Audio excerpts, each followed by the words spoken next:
Good morning, good afternoon, good evening to all of you, depending on which part of the globe you're dialing in from. And welcome to today's webinar, in which we will be exploring why curious leaders create successful cultures. Are you curious? Yeah, I guess so am I. My name is Anabel Dumlao, and I'm very happy to be here today in delightful company to discuss this matter, which sits very close to my heart. In my role as partner at Axialent, I make sure that leaders, teams, and organizations who are intentional on building better workplaces for themselves and for others get the right tools to develop as conscious leaders and to build constructive cultures. One of the key tools that we teach are mindset shifts. And we believe that the learner mindset, which taps necessarily into curiosity as its fuel, is particularly effective in the business world of today. So joining me in this discussion are Stefaan van Hooydonk and Niklas Lindholm. And I'm very delighted to introduce them to you, starting with Stefaan. Stefaan, do you want to turn on your video so that people can start getting acquainted with you? Hello. Nice to see you. But Hello. Before that, allow me to share some of his background so you in the audience who may not know him can get a better glimpse of the person behind the ideas.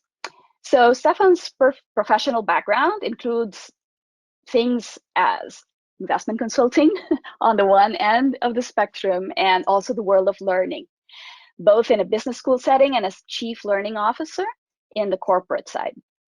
More recently, he has founded the Global Curiosity Institute, which is one of the biggest reasons why we invited him to become part of Axialent's Business Council member this year. So we're so happy that he accepted that invitation and that he's here today to share his insights with all of us. He's a true globetrotter. He has experience in multiple countries, all the way from China, all the way here to UK, Belgium, and crossing 5 more countries in between. And some personal aspects of Stefan: he meditates daily, he runs marathons, he's a beaming father of 4, and has an amazing food forest, which he is learning to grow and to nurture. So welcome, Stefan. Thanks, Annabelle. Really cool being here. And also with us today is Niklas Lindholm. Hey, very nice to see you, Niklas. So let me offer some words about Niklas. Let me introduce him. He's a curious, it can't be any other way, curious human resources executive with broad expertise and international experience in business to consumer companies, CHRO. In this capacity, he has delivered on transformations, on culture, and on leadership. He is a great believer in people-centric and inclusive cultures, as he has a firm conviction that these develop the engagement that drives business results. He is another cross-cultural leader, just like Stefan. He has worked, lived, and or studied in Finland, Sweden, China, UK, Belgium, and the US. Not surprisingly, his academic background is in management. And on a personal note, he's a husband, father of 3, runner, tennis player, and loves the Finnish archipelago, which is where he is currently dialing from. Welcome, Niklas. Oh, you're on mute. I think that's the phrase of the year or of the past years. Thank you for inviting me. Okay, so now I'd like to hand the virtual floor, so to speak, to Stefan, so he may walk us through some foundational insights based on his work experience and research. So take it away, please. Super, thank you very much. Let's do this. We're going to do this in tandem. I'm really happy to be here. Diego, who is going to help me with the slides, and I'm going to hopefully share some or shed some light on the correlation between curiosity and leadership. Curiosity is one of those words which we often take for granted, and we don't really spend a lot of time on thinking about. But actually, once we start on peeling the onion, curiosity is really important, and more executives I'm talking to is that especially now, this is so important. And we're going to talk a little bit about this. And so if you help me with the next slide, Diego, that would be wonderful.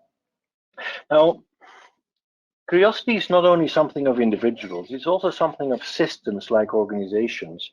And if you're looking at these logos here in front of us, I'm sure there's many things that are going through your mind. And when I'm doing kind of leadership sessions with executives, sometimes people say, well, these companies are bankrupt, or other people say these companies were really famous and started on a high. And I think that already starts explaining a little bit the notion of curiosity at a system level. When things start, when things are new, often these companies and but we can also see it with ourselves when we start a new role or a new job, or when we start a new relationship or start anything new really, we start on a high, and after a while, if we're not careful, we become less curious and we take things for granted. And if we're looking at these companies, we have some kind of an arrogance around us, that we take things for granted and we think we're in control of the world. And when you're looking at the strategy making of those companies, they were trying so hard to repeat the past, and they were not really welcoming in the future. And when new entrants were coming in on board, and when the industry changed around them, they were just not ready for it. And I think that's a good starting point. Next slide, please. And my own journey started actually as a chief learning officer of quite a number of companies. Like my last company, Cognizant, 300,000 people. You have a lot of people that you can observe. And what I realized is that some people, they don't need training. Some people, they're always ahead of their game. They're reading more than anybody else. They have this confident humility. They're not afraid to say, I don't know, and then go after it. And they're not only learning deep into their own specialization, they're reading broad, they're learning broadly. And these people, I ended up calling them A players. And I also started realizing after a while that actually intentional curiosity is what differentiates these A players from B players. Because B players are people that want to learn, want to grow, but somehow they've lost something along the way in their childhood, youth, or even in their professional career that makes them going. And reflecting a little bit more on these E players, often what I'm noticing is often managers say they want to work with the best of the best, but they prefer B players. They prefer people that are obedient and do not stick out their neck and don't challenge the status quo, while other managers are really welcoming such employees.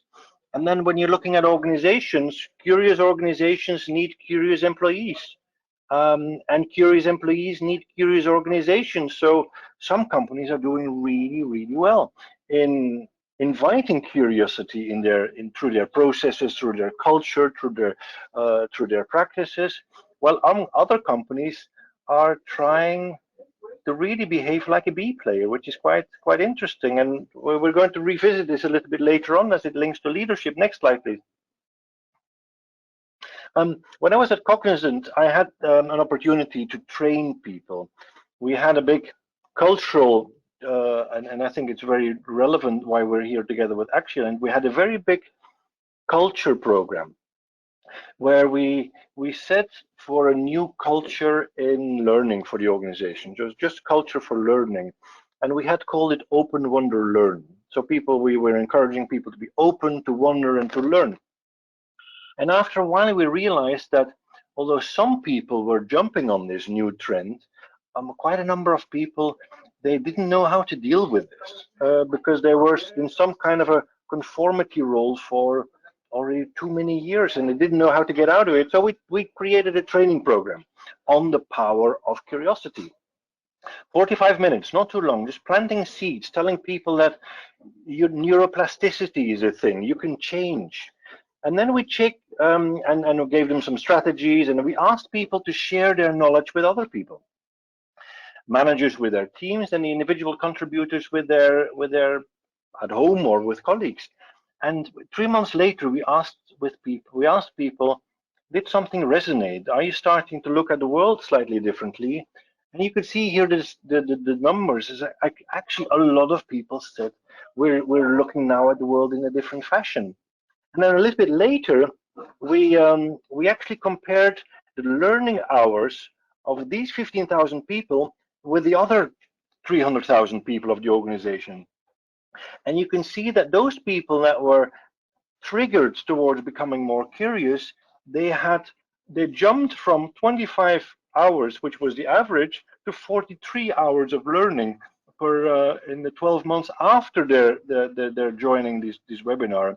And actually, this was one of the reasons why I left my cozy job at Cognizant and started the Global Curiosity Institute. Next slide, please.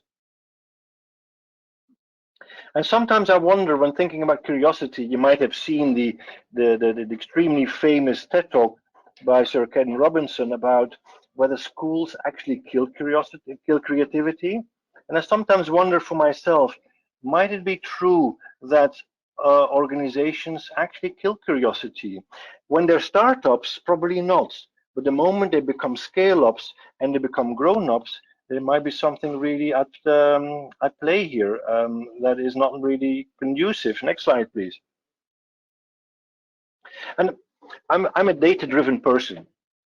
When doing my own research, I'm doing quite a bit of research with companies, and also what I found other people researching curiosity. Actually, there's very little research on curiosity, but some people are really good at it. So, first of all, when asking people, only about 24% of the individuals in our companies feel regularly curious. So that means that 75% don't really feel regularly curious. They might feel curious so once in a while, but not a lot.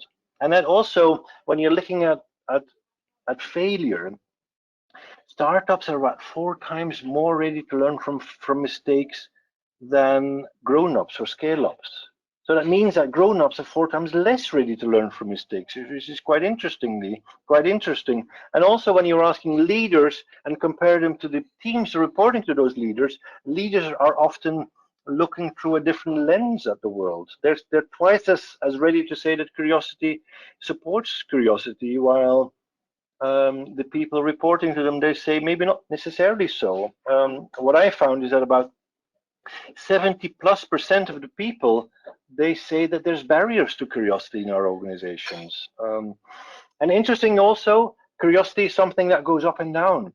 When people stay 3 years in the same role in the same company, their curiosity actually goes down, and they become less curious. They become part of the furniture, and also that's a good reason why job rotation is so important.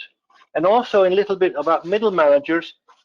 Middle managers are a little bit more negative about curiosity when compared to first-line managers or senior executives. They're actually 4 times less positive that curiosity is a good thing for an organization, which is quite. So that's basically the movement from startups to grown-ups. It doesn't have to be that way. I have really good cases of big companies who have reinvented themselves toward becoming more curious. Next slide, please. Now, I think I alluded to already through it. I think we all agree that curiosity has been a beautiful thing for society, for our organizations, even for us as individuals. And so many beautiful things have started with basic questions: why, what, if we can only. And you can realize immediately when you're looking at this that curiosity is all about new things. And when new things are starting, people ask more questions. And after a while, people stop asking questions when they become aware of what is happening and when they think they know. And you see that often when people are starting new jobs, or when they start a new company, or when they start a new relationship, or any new project really, that there's a lot of questions being asked. And after a while, people stop asking questions. The only thing that is not really following this trend is our passions or our hobbies. Those we keep on asking questions, and we keep on going big. And of course, if your job is your hobby, then of course you keep on growing and you keep on being an A player, because that's where A players are behaving in. Next slide, please.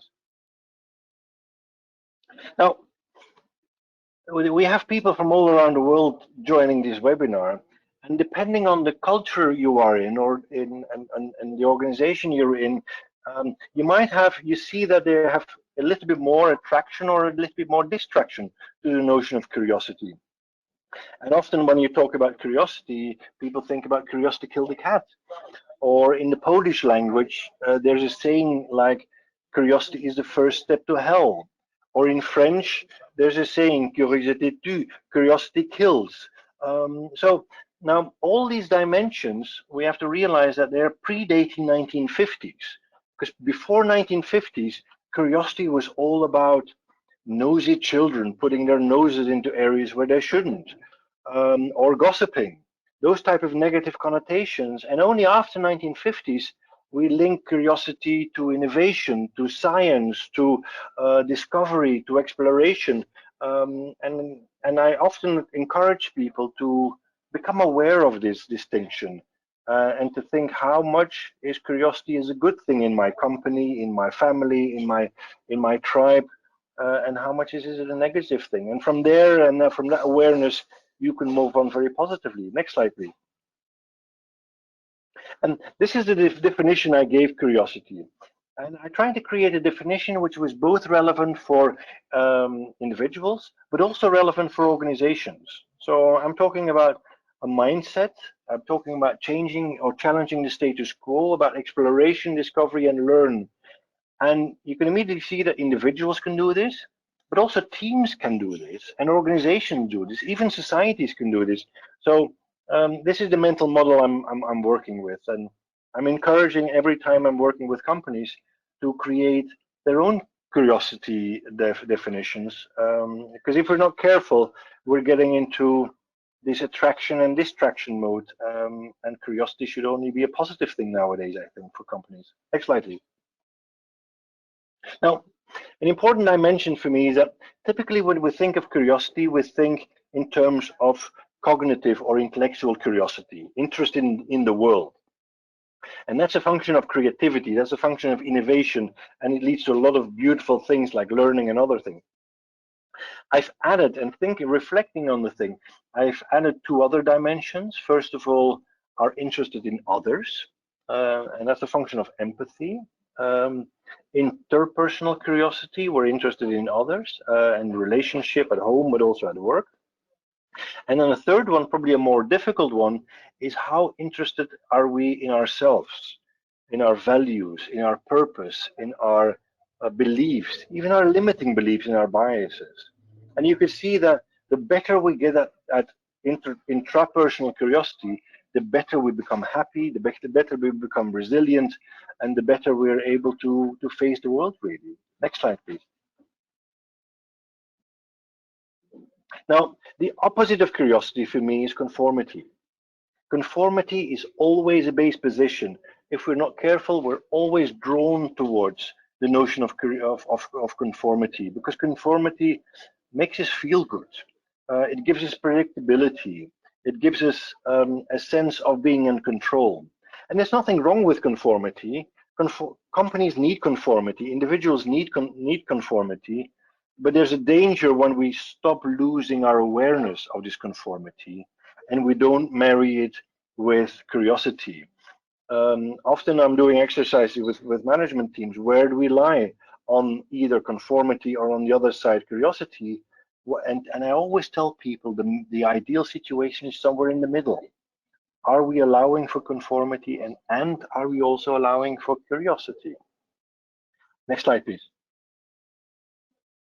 And why is it so important nowadays, and why is it so important for leaders? Look at the difference between Marriott and Airbnb. Marriott took about 88 years to amass close to 700,000 rooms, and they're present in 80 countries. Airbnb did it in 4. Very different mentality, very different business model. But here you maybe already align that for me, the 21st century is a century of ideas, while the 20th century was a century of big conglomerates and scale and scope, which is not necessary anymore. So ideas and curiosity and openness is therefore becoming more and more important nowadays. And also coming out of COVID, I think we're realizing, or many of us are realizing, that some of the questions we had, or some of the answers, or some of the ways of working are not relevant anymore, or only partially relevant at least. Next slide, please. Now, There's a beautiful piece of research that was done by a professor at Harvard on curiosity in the workplace. And there's three dimensions, I think, three insights, which are very important, I think. First of all, curiosity is much more important than ever thought before, especially when the environment changes. For an Eastman Kodak, the environment didn't really change in the 20th century. Therefore, they didn't really need to be curious. Nowadays, companies need to be curious because the environment is changing all the time. Secondly, it is possible to change. It is possible to grow your own curiosity, to improve it. It's also possible to improve the curiosity of your organization. And thirdly, typically, and I think pertinent for the discussion of today, many leaders stifle curiosity. And we'll come to that in the next slides. Next slide, please. For instance, when I'm asking leaders, do you believe that curiosity is a good thing to help innovation and other things? 90% of leaders say yes. When I'm then asking a question, are you inviting curiosity into your own team? Then only 50% are saying yes. It's a bit of the case of theory and practice. In theory, we say yes, but in practice, we prefer other teams to take care of this. Next slide, please. And also, what I've noticed in my research, for instance, I made a correlation between the learning behavior of a manager versus the learning behavior of a team.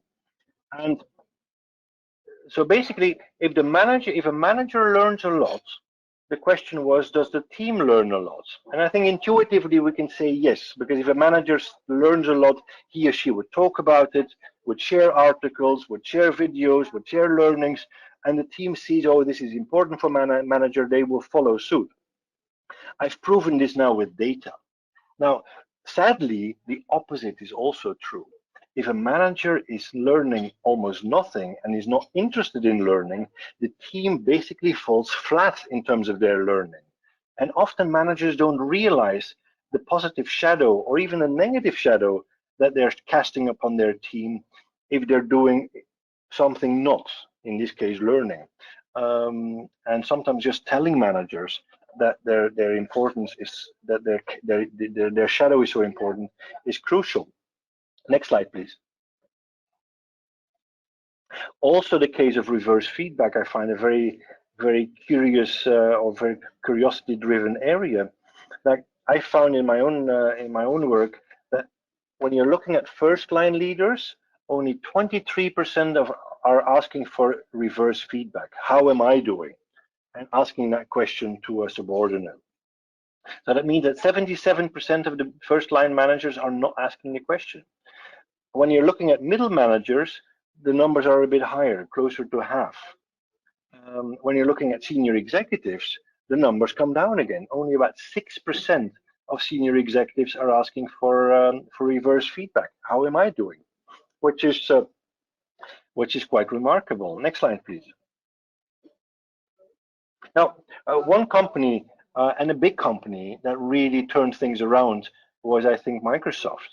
In the moment that Satya Nadella came on board in February 2014, he radically focused on culture, and he radically focused on growth mindset, curiosity, and he wanted to change the culture from a know-it-all to a learn-it-all environment. And you could see what happened to the organization. Of course, afterwards, it changed all kind of business things, but on the basis of a new culture. Because he realized that before him, Steve Ballmer had left a pretty toxic environment, which was not gearing up the company towards something grand. And I think that's a great example of a company, a big company, that reinvented itself. Next slide, please. There's also interesting, and in Niklas, I'm sure he's going to talk a little bit about how his experience in companies embedding curiosity at the level of corporate values, because of course that's very, very visual. That companies are sharing with the rest of the world and themselves that we have to embrace curiosity, and that this is going to be a guiding principle. Next slide, please. And also, I'm not going to go into all examples here, but maybe I'll take out two examples. McKinsey, they have one value of the obligation to descend. So at McKinsey, it's not only okay to have a different thought and different mind and stick out your neck, it's actually required, and it's career limiting if you don't. And then maybe Intuit is a good example, where they have failure parties, where actually they're celebrating failure and inviting people to share and to stick out their neck and to be curious about the future and trying new things in the same process. Next slide, please. Now, I'm getting to the end of the presentation, and I'm sure we can have a lot of discussions together. When I'm suggesting leaders, but also organizations, to get better at curiosity, focus on these 3 dimensions: awareness, intentionality, and measurement. First of all, how aware are you? And are you showing up as a leader with judgment, or are you showing up with curiosity? Are you aware of the levels of curiosity in your team? Are you aware of your conformist levels? Are you aware of your sense of groupthink or biases in your team and in your organization?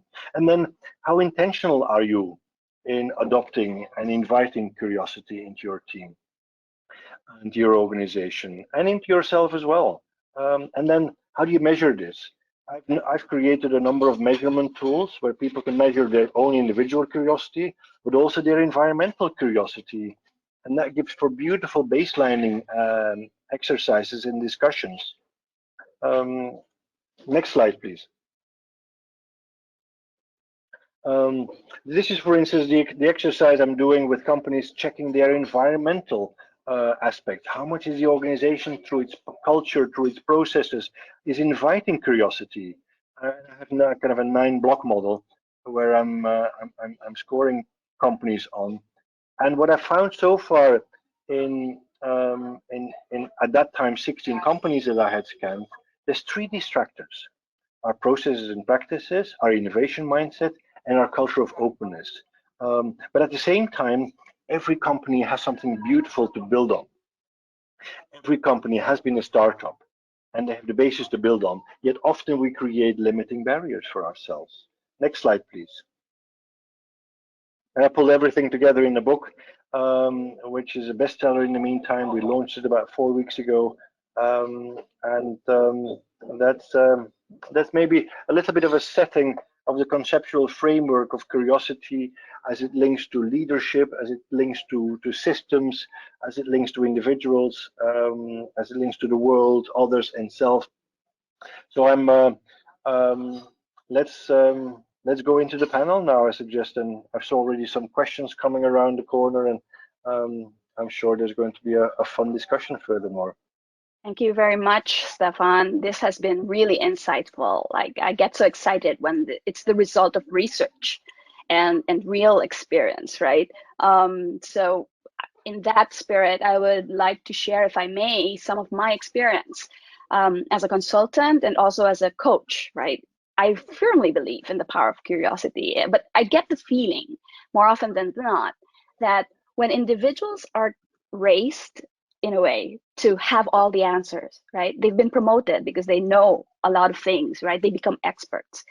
It sounds like they perceive curiosity to be a weakness. You kind of alluded to it, you know, like curiosity kills the cat. There are some cultural environment factors, right, that can influence that. But I'm really curious, haha, pun intended, to ask Niklas. Niklas is a business executive, right? In your role as CHRO, what would you say is the secret, like not well-known power of curiosity? Thanks, Anabel. Great question. I have to say that, well, thank you, Stefan, also for your presentation. I think it was very provoking. But what you said there, Anabel, I have to say I really disagree, because with the statements that you put forward regarding curiosity kind of slowing companies down, if I understood correctly, I firmly disagree. I would say curiosity for me, whether we're talking on a company level or on a team level or an individual level, isn't that kind of the basis, the fundament for any kind of future growth? So kind of unlocking growth, that's, you know, that's the core, right? If you just like shown on those examples from Stefan, that if you don't have the curiosity, you will not grow. And when I'm thinking about, you know, the business environment today, or the world environment we are living in, the speed of change, in economics, in politics, in how consumers are changing, can you afford not to be curious? Just like you shown in those examples, Airbnb, Marriott, and so forth. I think so. I think the power of curiosity is there. You just have to have leaders who are able to kind of facilitate and generate that curiosity. Because fundamentally, I mean, any CEO is interested in how much a company is kind of delivering net sales from the new products, right? So there has to be innovations, and that the fundament there is curiosity, I would say. Otherwise, you don't grow. So unlocking growth, I would say, is the secret. Yeah. Thank you, Niklas. Stefan, in your research, have you found any data that would tell people who believe that being curious means we need to arrive at consensus, and therefore I have to ask everybody for their opinion, and oh my gosh, this will slow things down so much? Anything from your research that can prove this right or wrong? I really don't know. Well, I think I alluded already about this in the presentation, that there's a theory and practice, and often leaders think that curiosity is this unruly thing, that curious people are more difficult to manage, and that curiosity should be shunned.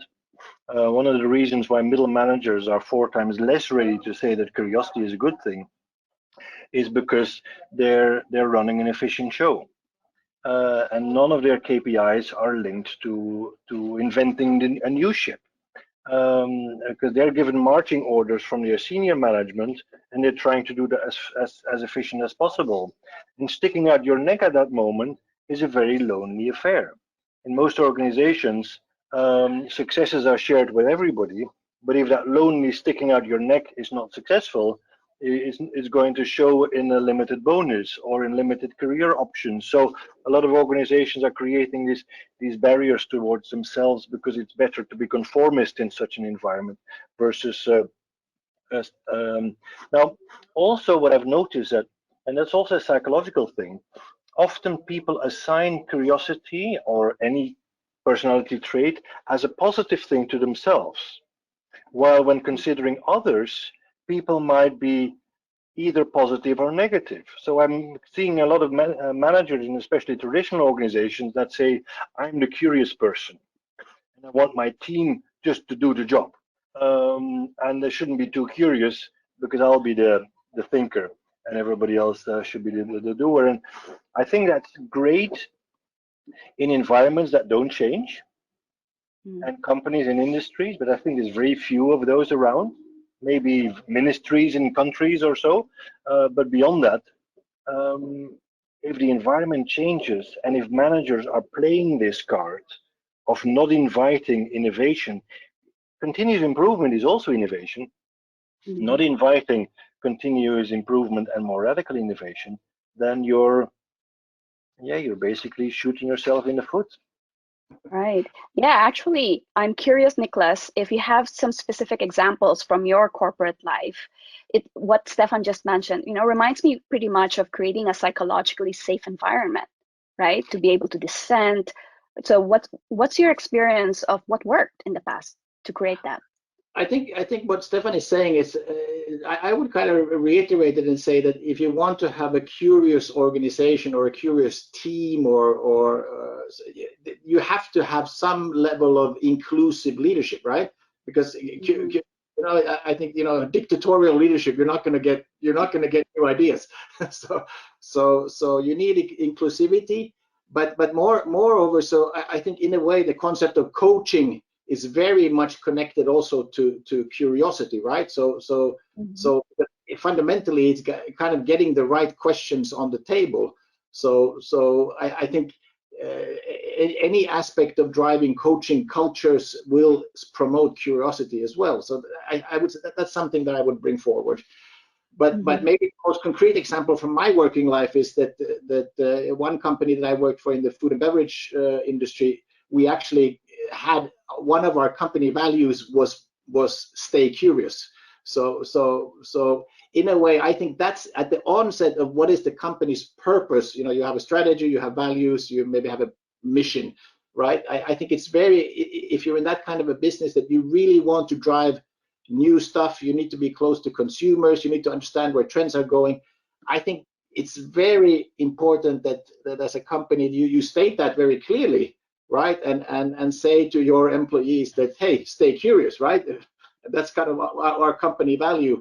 And then connect that to the leadership trainings that you're doing, or all types of activities that you're doing in terms of promoting the curiosity in the company. So I think that's the most concrete example that I have from my working life, actually just putting it out there as a company value. Not saying it in difficult words, but saying it, stay curious.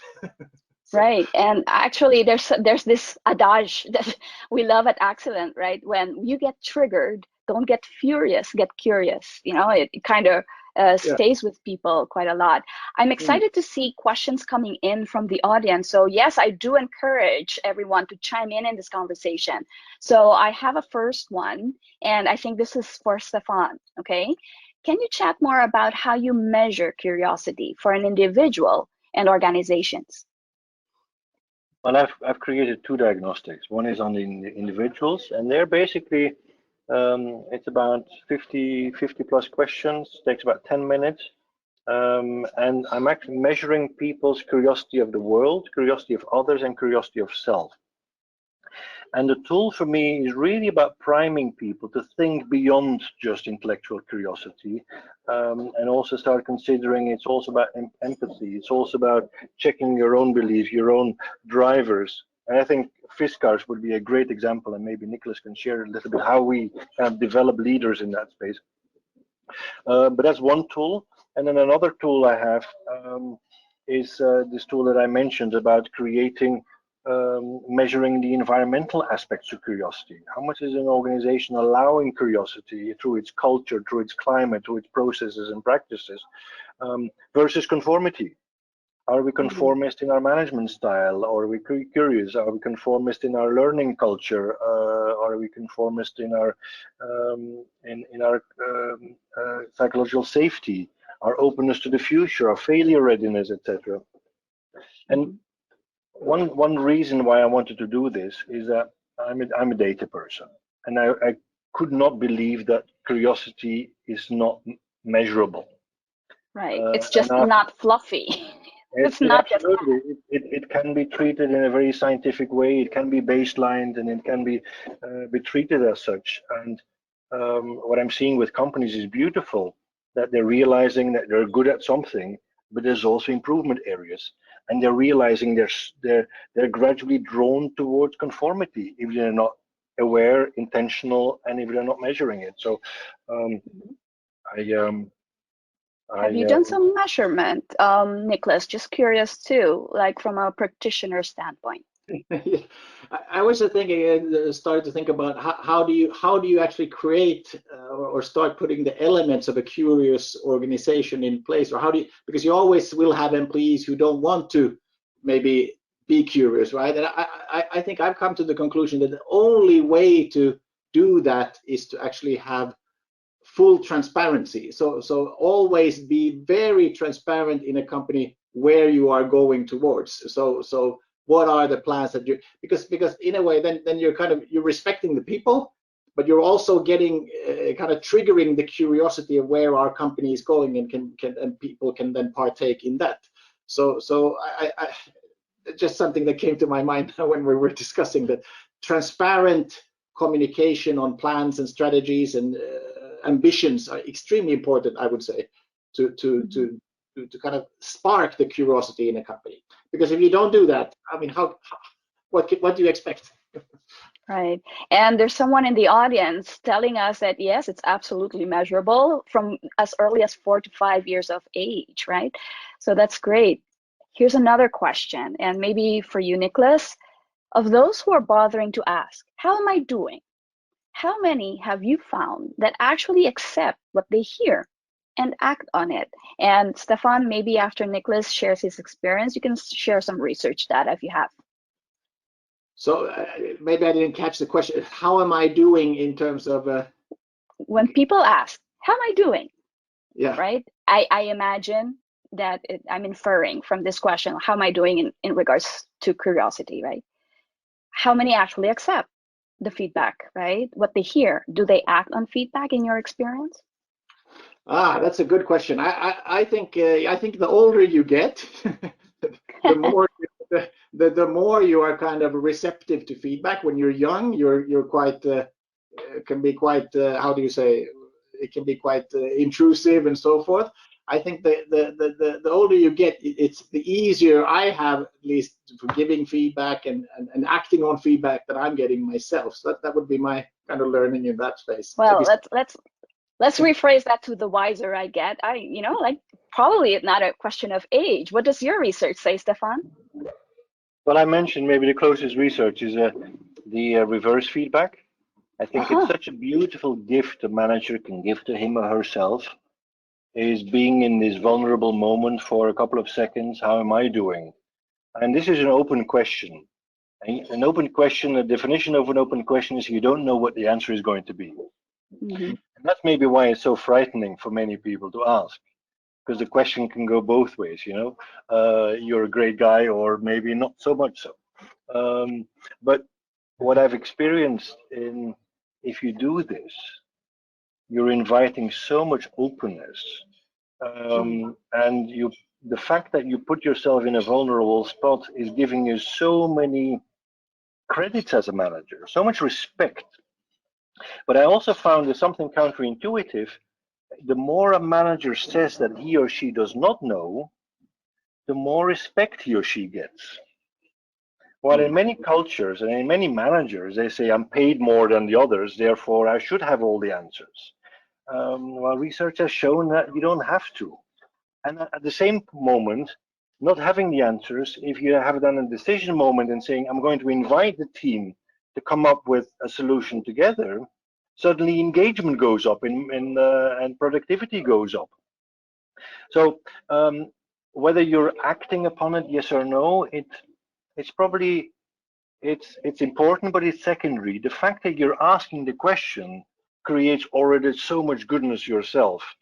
And of course, the moment you ask that question and you put yourself into this vulnerable spot, the likelihood that you are going to do something with it is probably high, especially when that feedback is consistent across your team members. Can I build on that? I think that's a really, now I maybe understood the question a little bit better.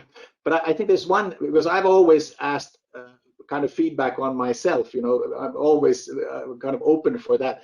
And I've realized that that's very powerful to ask and say, hey, how am I doing, and so forth. And usually, the answers are, hey, you're doing great. But then I think there's one question more that you can add to that to kind of spark the curiosity. So for instance, people are doing presentations. Stefan did a presentation and said, hey, how was my presentation? We said, hey, it was great. And then the next question is, what was great about it? So to really get something, oh, it was the example on the Marriott. That was, so then you get really, so that already spurs the curiosity. So always try to have another question instead of just kind of how am I doing? And then you get something, you can kind of build on that. So just as a reflection. Right. And I'd like to offer also my 2 cents there from a cultural perspective, right? So the behavior of a leader or someone who's there visible to the rest of the organization in a way. That's kind of our concept of leader, right? So that example, the shadow that you mentioned that was long, right? So that's a behavioral aspect. Like if the leader asks for feedback, how did I do? First and foremost, it's already a very powerful cultural statement. And it is also symbolic in nature, because it's not so much the question and what the leader gathers from asking that question, which is good already, but it symbolizes that that's what's expected for you to actually be successful in this organization. You ask for feedback. So it kind of takes away the jitters, for the younger at heart, right, who are reluctant to ask for feedback. They say, hey, but this is what it takes to be a leader here. You have to ask for feedback. So it's the behavior and the symbol, and then the system. So if it just falls into a sack and nothing happens with that type of feedback, like it's a one-off event. You don't really have a system where you can go through the rituals of embedding what you receive as feedback. I think it's kind of like you're missing a little leg from the stool. So from a cultural perspective, we want to look at it holistically and understand how that's shaping the culture that you want. So thank you for your insights on this. There's a third question over here. What's the most effective way to deploy the culture of curiosity to organizations which are still to celebrate it? They haven't found the key yet. So is there any recommendation from your end, Stefan, and then Niklas? Well, I think Niklas also spoke about it. I think the highest level is whether you have curiosity in your values. And then one level down is what processes and practices you're creating. What I also found very useful is for companies just a baseline. The sum of the individuals, how curious is the pool of employees we are having, but also how curious is our team. Interestingly, curiosity is often happening at the level of a team. Take with psychological safety, one team can be very curious while the other team can be less so or more so. And when you're scanning an entire organization, you can see what are the differences across the organization. Often frontline type of organizations, marketing and sales, are seen to be more curious, while support functions are seen to be less curious and are seeing themselves as being less curious or having a less curious drive or think of themselves. So, and once you see that, you can challenge this and you could start building together on a curious culture. So it's about articulating your culture, I think, measuring, but maybe again being aware and intentional about it. In your experience, Niklas? No, I agree with Stefan. I mean, having it as a kind of as a company value, and then linking it to your leadership work, your leadership model, and measuring it through that way, I think that's kind of best practice. I think in terms of training, in one company we did this kind of, I think there's a misconception that curiosity or maybe innovation or exploration needs to take 2-3 days. You know, you go to a forest to find the new idea. Actually, there's a lot of brain neuroscience techniques where you can actually create 100 ideas in 90 minutes. You know, there's all kinds of brainstorming facilitation techniques that you can use for increasing curiosity in bigger groups that I have used, and I think, you know, been very successful actually. So I would say that's kind of a few examples. Maybe on a team level, especially now when we're out of COVID, and I think a practice that I've been doing with my team, sometimes successful, sometimes not, is really because in COVID we all became so operational, right, over these kind of tools, and, you know, just looking at operational matters, and maybe even putting aside 15 minutes in the end and saying, you know, reflection time, how did we do? I think also that kind of, you know, small practices spur creativity and curiosity as well, that you get you because in this new way of working, I mean, people are just so operational, right? And I think that can be a very big thing to kind of spur engagement also in organizations, just putting aside a little bit of time for reflection, basically. Yeah, making time, right? Making time for it. It's also a powerful symbol. What do leaders dedicate time to? Yes. Right? So you can preach all you want in the values wall, the proverbial values wall, right? But if it doesn't get in the agenda of the most influential people in the organization, guess what they will listen to, right? So it's really irrelevant. New question coming up. So I'll try to interpret as I read this. So, and feel free, audience, to also correct my interpretation of your questions if I don't get it right. How would you relate curiosity to culture? More extroverted ones versus more traditional ones, and their outcomes and transformational approaches to convey engagement so that curiosity is enhanced. Okay. So I guess the question behind the question is, so how do companies go about this? If there are different types of current cultures, right? How do you instill curiosity with one that's farther away from curiosity from one that's almost there in curiosity, I guess? You know, what are the different approaches from your experience? There's actually one kind of cultural development approach that I've worked with in the past. It's a book called, I think it's Quinn, the Competing Values Framework, where you basically, it's kind of a 4x4 where you plot a culture in kind of a more external and then internal like a axis, right? And you have kind of a control culture or a family culture, more internal, and then you have a more external, like explorative or performance culture. And I think that framework is actually dead simple to understand where a company is in terms of you know, and it's even free on the internet. You can download it somewhere in Belgium, I think.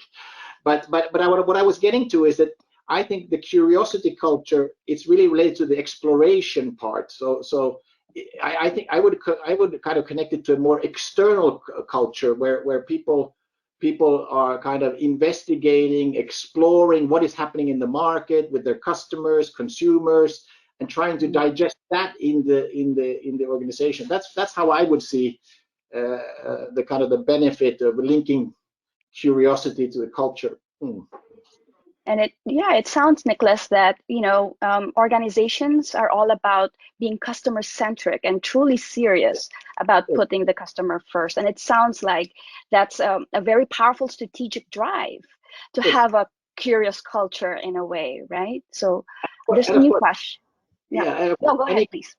All companies have to have, you know, they have to have a little bit of control, a little bit of family, a little bit of exploration, and a little bit of, right? But kind of where do you put the emphasis? And if you want to become a curious company, I think you have to have the emphasis on the external world, because usually if you become too internally focused, that's when companies start dying, right? So I would kind of, they stop being relevant. Yes. Yeah. Sorry for interrupting you. There's a new question, and I would direct this to Stefan. What are the best ways to recognize and encourage curiosity in an organization?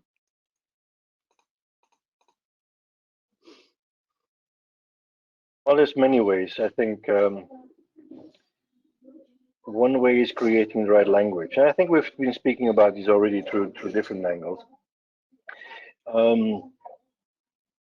Role modeling for me is probably something that we haven't spoken about yet. Are you a role model as a manager? When you're interfacing with your colleagues, are you listening to fix? Or are you listening to learn? And if you're sitting with your CEO, is that a pleasant exercise where you come out of that meeting alive and energized because he or she was listening to you and was genuinely listening to learn? Or is it the other way around? So, and also as a direct manager, being a role model and inviting curiosity is really important. Now, research has shown that there's this, it's called in an academic language, is ambidexterity. And so managers need to exploit while at the same time they need to explore. And old school managers, they're really good at exploitation. New school managers, like 21st century type of managers, they need to be good at both. They are good at both. And then, like, remember that curiosity is something that is more powerful in the beginning of something. So when you start a new project, when you start a new culture initiative in your organization, or when you start a new product development, doesn't really matter what it is. But at that moment, you have an opportunity to allow for so much more curiosity to happen. And at some point, the manager will say, from time, boys and girls, from now on, we're going to do a little bit less about curiosity. We're going to do more about exploitation. We're going to exploit the ideas and the good things we're having. But what you often see in organization is that we're getting into action immediately, without checking, without thinking, without asking some basic questions. And then we realize later on that it costs more and it takes longer than we thought originally. So curiosity doesn't have to be a bad thing. On the contrary, it can be, it can save us money. It can move things faster, and it can also be a great motivator for people to be part of. you know, they feel empowered when they're asked for their ideas and for their input. And there's much more to say about this, but I think it's a great question. Thank you. Thank you. Well, Niklas, any last comments? I know we're already rounding up to the final minutes of our time together today, but if there's anything that you'd like to offer as a word of wisdom. I think in any company, I would say, I mean, all companies have values, right? And I think a very simple exercise is to say, to ask a senior management team to rank in some shape or form, scale or whatever, to rank those values, that which value are we actually living in this company. And I can almost put my heart on that actually the value related to curiosity or exploration or innovation is most likely the lowest kind of that's the one where companies have the most difficulty to kind of deliver on, right? And that's why this is difficult stuff, because it requires, let's say, new type of leadership, inclusive leadership. So kind of ranking those, I think, is a good start, and then figuring out what you can do about it. Well, thank you. Thank you very much, Niklas. We have almost arrived to the end of our time together today. Before wrapping up, sorry, I would like to thank all of you who have participated, including those who are just watching the recording now. So you haven't been able to make it live, but fortunately we can share this with you. Thank you to our panelists, Stefan, Niklas, it's been a pleasure. Thank you for a meaningful exchange. Thank you, Diego Garzon, behind the scenes, for all the work that has come into making this happen and spreading the word. And if you'd like to keep this conversation alive, let us know when you'd like to meet, and we'll bring the dialogue to wherever you are, to your organization, to you. And as Stefan says, join the tribe of the curious, you know. And as a first baby step, maybe to get started on this journey, I highly recommend that you get hold of the Curiosity Manifesto. It's a very interesting read. In the meantime, be well, stay curious, okay? And we'll see you again some other time. Bye, everyone. Thanks, everyone. Thanks, Anabel. Niklas.